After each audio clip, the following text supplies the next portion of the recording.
ओ Hanuman gate बगा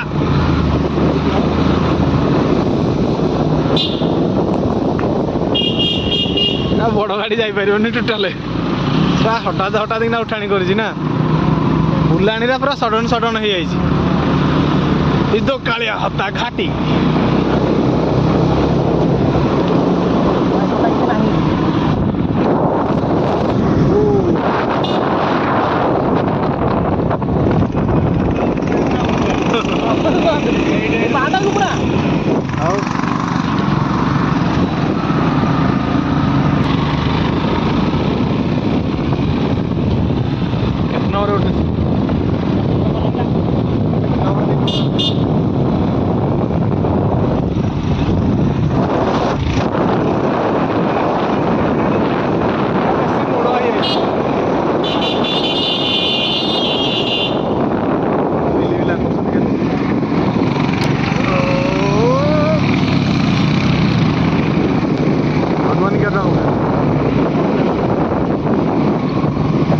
boundary है side boundary है लुहा पिलर बुझदव ना लुहा पिलर बुझदव ना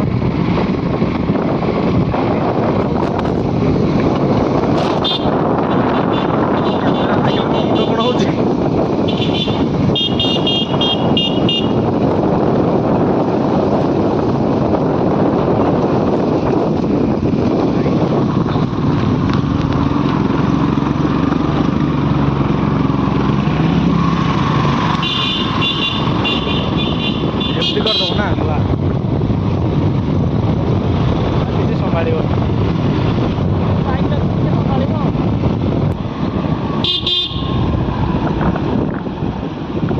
कपिला उठाणी पर लगे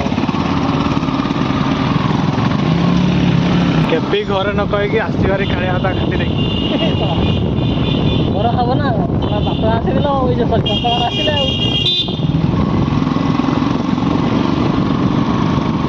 द मोस्ट डेंजरियस घाटी ना कौन तल यू अनैले तल को मुंड कौन हो जाए माने एमती कौन कल डायरेक्ट अनैले किसी होनी गाड़ी में गले बेसी हो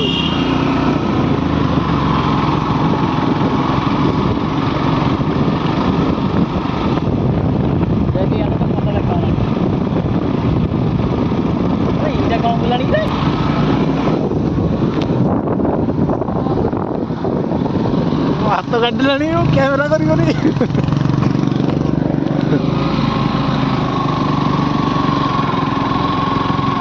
चलो हाँ चलो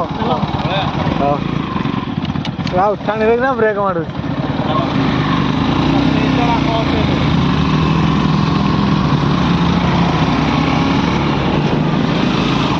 चार 5 मिनट है चढ़े आम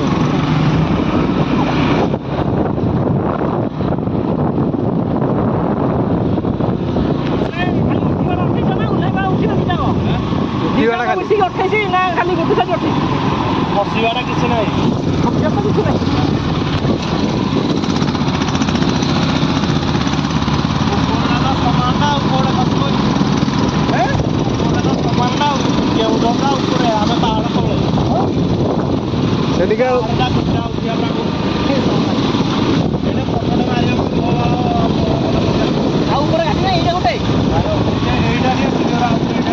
एटा गोटे आस बसरा बुले उठी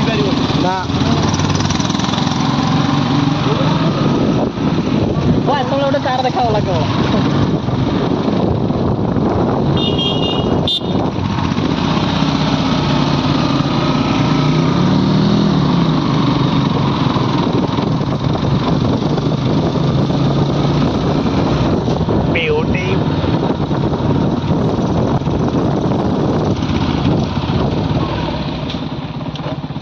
राशि किए कर नहीं बोलू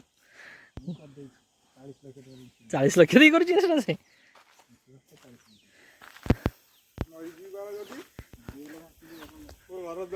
साला तल को भिड़ी नौ चलला बेलका एपटा ପିଇବା ପାଇଁ କେତେ ସମୟ ଲାଗିଥିବ କେତେ ଦିନ ନା କୋଉ ବର୍ଷର ଇଏ ଏଟା କ'ଣ ଏବେ ହେଇଛି? କେତେ କ'ଣ କରିଥିବେ ନା ଆଉ ଛୋଟ ପାହାଡ଼ଟା ଅଛି ବୋଲି ହେଇଗଲା ଏଇ ପଟ ହେଲେ ହେଇନଥାନ୍ତା। ଦେଖିଲା କେଡ଼େ ବଡ଼ ଉପରୁ ଚଢ଼ିବୁ ଦେଖୁ ଭାଇ। ଉଠେଇବା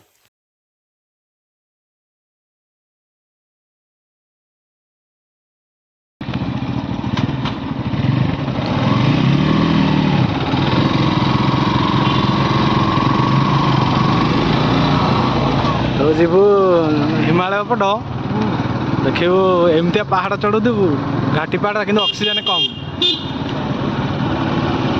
କମ୍ ଗାଡ଼ିରେ ଖାଲି ଗୁଙ୍ଗୁ ନାହାଳୁଥିବ।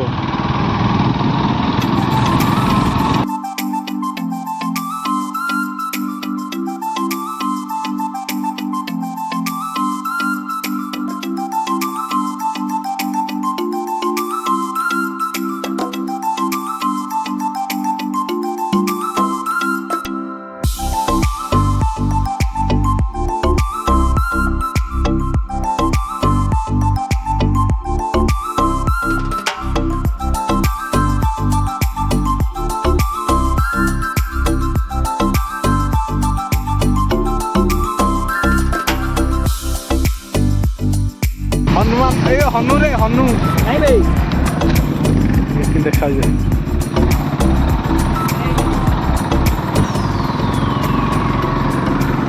ଏ ହନୁମାନେ ଏସବୁ ଆମ ହେଲମେଟଟାରେ ବା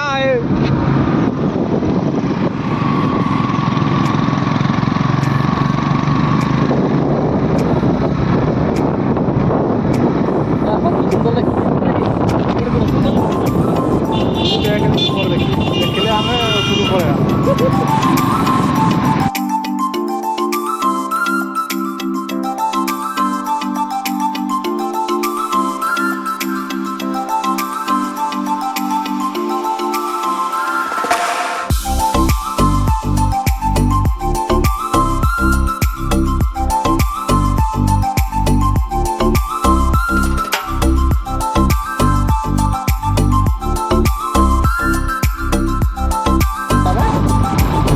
ବାତ୍ୟା ହେଲେ କେତେ ବର୍ଷ ସାଇଡ଼ରେ ଭାଙ୍ଗିଯିବ।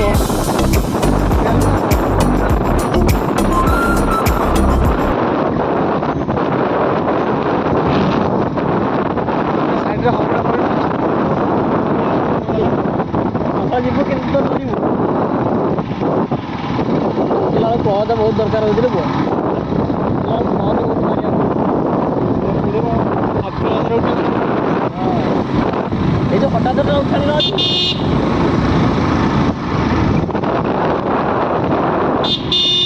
ଜିନ୍ଦଗି କି ଲମ୍ବି ଲମ୍ବି ମୋଡ଼। ଆଜି ରଜର ଶେଷ ଦିନ ଆମେ ବାହାରିଥିଲୁ ରଜ ମହୋତ୍ସବ ଦେଖିବା ପାଇଁ କିନ୍ତୁ ମହୋତ୍ସବ ଦେଖିବୁ କ'ଣ ଇଆଡ଼େ ମନ ହେଇଗଲା ହଠାତ୍ ଘାଟି ଦେଇକି ଘଟଗାଁ ଯିବା ପାଇଁ ଆଉ ପାଗ ଯୋଗୁଁ ଟିକେ କନଫ୍ୟୁଜ୍ ଥିଲୁ କିନ୍ତୁ ଏବେ ପାଗ ଏପର୍ଯ୍ୟନ୍ତ କ୍ଲିଅର୍ ଅଛି ତେଣୁ ଆମେ ବାହାରିଛୁ ଘଟଗାଁ ମାଆଙ୍କ ଦର୍ଶନ ପାଇଁ ତାରିଣୀ ମାଆଙ୍କର। ତେଣୁ ଆମ ସହିତ ବି ଆସନ୍ତୁ ଆଜି ଆମେ ମାଆଙ୍କର ଦର୍ଶନ ଲାଭ କରୁଛେ ନ କରୁଛେ ସେ ପର୍ଯ୍ୟନ୍ତ ଆମ ସହିତ ରହିଥାନ୍ତୁ।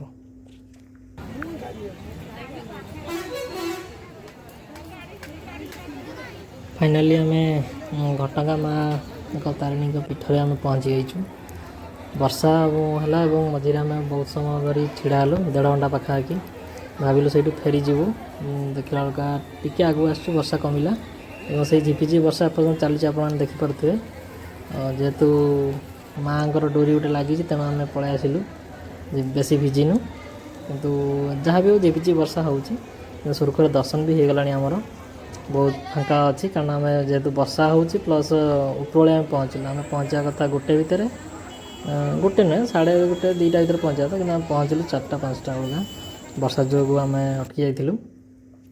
ଏ ବର୍ତ୍ତମାନ ଆମେ ଘାଟି ରାସ୍ତା ଦେଇ ଫେରୁଛୁ ମାଆଙ୍କ ଦର୍ଶନ ସରିଗଲା କେବଳ ବୁଲାବୁଲି ବି ରଜ ବି ଏନ୍ଜୟ ହେଇଗଲା ତେଣୁ ଘାଟି ଗଲାବେଳକୁ ଦେଖୁଥିବେ କେତେ ଧୂଆଁ ହେଇଯାଇଛି କାରଣ ଇଏ ପାହାଡ଼ ଉପର ପୁରା କେଉଁଝରଟା ପୁରା ଉପରେ ଶୁଣିଥିଲି କେବେ ବିଶ୍ୱାସ କରିନଥିଲି ଆଜି ଆଖିରେ ଲାଇଭ୍ ଦେଖୁଛି ଯେ ଆକ୍ଚୁଆଲି ହଁ ଏତେ ଉପରେ ହିଁ ମାଟି ଥାଇପାରେ କାରଣ ଆମେ କେବଳ ଉଠିଲୁ ଆଉ ଡାଉନ୍ ହିଁ କିଛି ନାହିଁ ତେଣୁ ଏଠି ସନ୍ଧ୍ୟା ହେଇଯାଇଛି ଆମେ ଘାଟି ଜାଗାରେ ପହଞ୍ଚିବାରୁ ଏଇଟା ଘାଟି ଜାଗାରେ ଆମେ ପହଞ୍ଚି ଗଲୁଣି କେବେ ଓହ୍ଲେଇବୁ ଆଉ 1 କିଲୋମିଟର ପରେ ଦେଖିପାରୁଥିବେ କେତେ କୁହୁଡ଼ି ହେଇଛି। କୁହୁଡ଼ି ମତଲବ ସେ ବାଦଲ ସବୁ ଢାଙ୍କି ଯାଇଛି ପାହାଡ଼କୁ। ତେଣୁ ଆମେ 3ଟା ଗାଡ଼ି ବୋଲି ଡର ନାହିଁ, କିନ୍ତୁ ଏପଟେ ଏକୁଟିଆ କେବେ ଯାଇ ହେବନି, କାରଣ କିଛି ବି ଅସୁବିଧା ହେଇଗଲେ ଓହ୍ଲେଇ ପଡ଼ିବେ, କିନ୍ତୁ ଏକୁଟିଆ ଯିବା ତ ଭୟାନକ ପୁରା। ଜଙ୍ଗଲ ତ ଆପଣ ରାତିରେ ସାଂଘାତିକ, ଦିନରେ ତ ସାଂଘାତିକ, ରାତି କଥା ଛାଡ଼ି ଦିଅନ୍ତୁ। ତେଣୁ ଆପଣ ଆସନ୍ତୁ, ଏନ୍ଜୟ କରନ୍ତୁ, ସେଫ୍ଲି ଆସିବେ, ସେଫ୍ଲି ଯିବେ। ଲାଇଫ୍ରେ ୟୁଟ୍ୟୁବରେ ଯେବେ ବି ହେଉ କି ଲାଇଫ୍ରେ ଯେବେ ବି ହେଉ, ଆଜି ଯେତେ ଜର୍ଣ୍ଣି କରିଛି ଏମିତିଆ ଖତରନାକ ବା ଡେଞ୍ଜରସ୍ ଜର୍ଣ୍ଣି କେବେ ହେଇନି ମୋର, ଯେଉଁଟାକି ଫାର୍ଷ୍ଟ ଟାଇମ୍ ଏଇଟା ଲାଇଫ୍ରେ ହେଉଛି। କହିବାକୁ ଗଲେ ରାତିରେ ବି ତ ମୁଁ କୁଆଡ଼େ ଜର୍ଣ୍ଣି କରେନି, ଆଉ ଏମିତି ସୁନସାନ ଜାଗାରେ। 1ରେ ତ ଘାଟି, 2ରେ ରାତି ଏବଂ ବର୍ଷା। ଭାଗ୍ୟ ଭଲ ଜୋରରେ ବର୍ଷା ହେଇନି, କାରଣ ଜୋରରେ ବର୍ଷା ହେଲେ ରାସ୍ତାରେ ଆପଣ ଫସି ହିଁ ଯିବେ, ନା ଆଗକୁ ଯାଇପାରିବେ ନା ପଛକୁ ଆସିପାରିବେ। କାରଣ ଯେଉଁ ଗଛ ଅଛି ସେ ଟିକେ ଏପଟ ସେପଟ ହେଇଗଲେ, ବାତ୍ୟା ବେଳେ ପବନ ହେଇଗଲେ ସେ ସବୁ ରାସ୍ତା ଉପରେ ଗଳି ପଡ଼ିବ। ଆପଣ ଯଦି ମଝି ଜାଗାରେ ପହଞ୍ଚି ଯାଇଥିବେ, ସେ ଆଗକୁ ଯାଇପାରିବେନି, ପଛକୁ ଯାଇପାରିବେନି। ଗୋଟେ କହିବାକୁ ଗଲେ ଗୋଟେ ବଡ଼ ସାହସ କରିକି ଆମେ 3 ଜଣ ଯାଉଛୁ। ଆଉ କେହି ଏନକା ଆସିବାର ନାହିଁ, ସବୁ ସୁନସାନ। ଯାହା ରଜ ଯୋଗୁଁ ଏଠିକାର ଆଦିବାସୀ ଲୋକମାନେ ନାଚ ଗୀତ ବର୍ତ୍ତମାନ ଚଲେଇଛନ୍ତି ରାତିରେ। ଫାର୍ଷ୍ଟ ଟାଇମ୍ ଆଉ ବିଗ୍ ମୋତେ ଲାଗୁଛି, ଏଠୁ ବଡ଼ ମୁଁ ନେଇପାରିବି ନପାରିବି, କିନ୍ତୁ ମୋତେ ଏବେ ପର୍ଯ୍ୟନ୍ତ ବଡ଼ ଏକ୍ସପିରିଏନ୍ସ। ଆଉ ଏପର୍ଯ୍ୟନ୍ତ ଏମିତିଆ ଏକ୍ସପିରିଏନ୍ସ ମୁଁ କେବେ କରିନଥିଲି।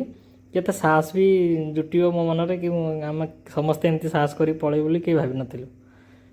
ଯାହା ବି ହେଉ, ମାଆଙ୍କର ବି ଭଲ ଦର୍ଶନ ହେଇଗଲା, ଏବଂ ଏପର୍ଯ୍ୟନ୍ତ ଆମେ ବିନା ବାଧାରେ ଚାଲିଛୁ। ବାକି ଟିକେ ବର୍ଷା ଯୋଗୁଁ ମଝିରେ ଆମେ ଟିକେ ଷ୍ଟପେଜ୍ ନେଇଥିଲୁ 1.5 ଘଣ୍ଟା ପାଇଁ, ଯେଉଁଠିକି ଆଶା ଭାଙ୍ଗି ଯାଇଥିଲା, କିନ୍ତୁ ଏପର୍ଯ୍ୟନ୍ତ ସବୁ ଠିକ୍ଠାକ୍ ଅଛି। ଆଉ ପୁରା ରାସ୍ତା ଛିନ୍ନ ଭିନ୍ନ ହେଇଯାଇଛି ବର୍ଷା ପାଣି ଯୋଗୁଁ, ଯେଉଁ ଧୋଇ ଆସିଛି ମାଟି ରାସ୍ତା ଉପରକୁ। ମାନେ ଗାଡ଼ି ଗଳାଣିରେ ବି ଆମେ ଗାଡ଼ି 30ରୁ 25 ଭିତରେ ରହୁଛି, କାରଣ ଦେଖା ହିଁ ଯାଉନି, ବାଦଲ ପୁରା ଘୋଟିକି ଅଛି, ଯେହେତୁ ପାହାଡ଼ ଉପରେ ଇଏ। ଆଉ ଏତେ ଲାଇଟ୍ ଥାଇକି ବି ଆମେ କିଛି ସାଇଡ଼୍ ଦେଖିପାରୁନୁ, କେବଳ ରାସ୍ତା। ତେଣୁ ଭାବନ୍ତୁ କେଉଁ ଭଳିଆ ଗାଡ଼ି ଚଲେଇବାକୁ ପଡ଼ୁଛି, ଟିକେ ବି ଏପଟ ସେପଟ ନାହିଁ। ତେଣୁ ଆପଣ ବି କେବେ ଯଦି ଆସୁଛନ୍ତି ଦିନରେ ଆସନ୍ତୁ, ଏବଂ ଟ୍ରାଏ କରନ୍ତୁ ଦିନ ବେଳେ ହିଁ ଯିବା ପାଇଁ, ଆଉ ପାଗ ଦେଖିକି ଆସିବେ। ଦେଖା ହେବ ଆଉ ଏକ ପାର୍ଟରେ। ଧନ୍ୟବାଦ, ନମସ୍କାର। ଏବଂ ଆପଣ ରଜକୁ କେମିତି କାଟିଲେ ନିହାତି କମେଣ୍ଟ କରିବେ, ଏବଂ ଏ ଜର୍ଣ୍ଣି ବା ଏ ଭିଜିଟ୍ ଆପଣଙ୍କୁ କେମିତି ଲାଗିଲା ଆମକୁ ନିହାତି କମେଣ୍ଟ କରିବେ। ଆପଣଙ୍କ କମେଣ୍ଟ ଏବଂ ମତାମତ ଅପେକ୍ଷାରେ ଆମେ ରହିଲୁ। ସେ ପର୍ଯ୍ୟନ୍ତ ବିଦାୟ ଦିଅନ୍ତୁ। Thank you.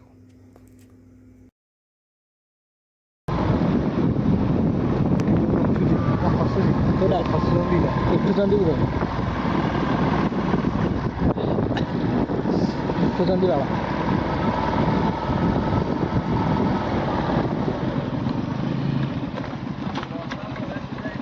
ହଁ ବହେ ଜୋରେ ହେଇଛି, ରାସ୍ତା ଧୋଇ ଦେଇଛି ପୁରା।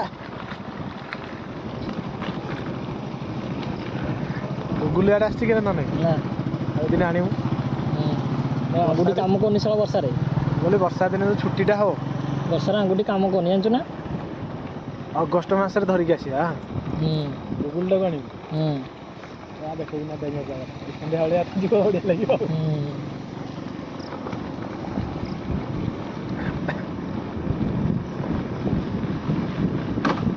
କ'ଣ ଭାଇ ଗିଅର ବକ୍ସ ଭାଙ୍ଗିଯିବ, ମୋ ଆଙ୍ଗୁଠି ଆଉ କାମ କରୁନି ଜାଣିଛୁ ନା। ବୁଝିଲୁ ରେ, କେମିତି କାମ କରୁନୁ? ଆଙ୍ଗୁଠା କୁଲାସ ହେଇଗଲାଣି, କେମିତି କାମ କରୁନି? ଜିନିଷ ବରଫ ପଡ଼ୁଛି କି ଆଉ? ଆରେ ହଁ ରେ, ଆଙ୍ଗୁଠା ଜଣା ପଡ଼ୁନି କିଛି। ରେକର୍ଡ ପଡ଼ିଲେ ଶୁଳେ ଧୀରେ ଦେଖ, ଏପଟ ମାଏ କିଛି ନାହିଁ ଦେଖ।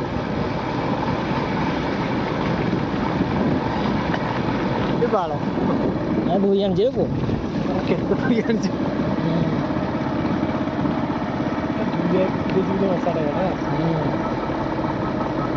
ନଥିଲା ତାର ନା ଗଲାବେଳେ ରାସ୍ତା ଭଲ ଥିଲା। କ୍ୟାମେରା ବନ୍ଦ କରିଦେ, ଟିକେ ଉଠେଇ